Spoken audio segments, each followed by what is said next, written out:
Un Atlante della cultura veneta che riassume quanto di meraviglioso ci sia nella nostra regione. Per la prima volta in Italia è stato elaborato questo importante strumento di conoscenza che mette in luce, in sostanza, il perché il Veneto registri 61 milioni di presenze turistiche. E allora in questi dati cosa abbiamo? Certamente una contrazione di spesa economica perché la crisi obbliga a ricevere meno trasferimenti, ma si nota che abbiamo aumentato comunque in questo contesto difficile il numero di iniziative culturali. Abbiamo aumentato il numero di musei in realtà aperte e mostre, ma abbiamo aumentato soprattutto il numero di spettatori.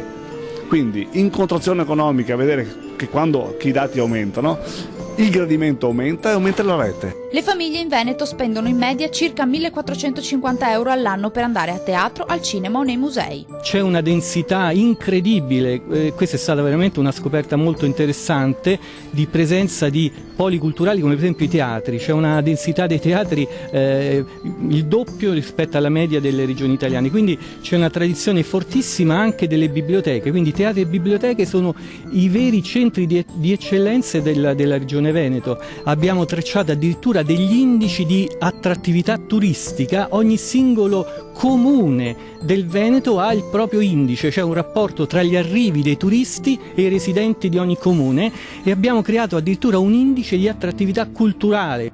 Il turismo è strumento per vendere cultura, ma solo sapendo gestire eventi completi sul territorio si potrà avere un rovesciamento in cui la cultura sarà capace di muovere turismo. Bisogna guardare alle nuove tecnologie che necessariamente richiedono delle risorse particolari che è difficile trovare all'interno delle strutture di budget delle nostre istituzioni.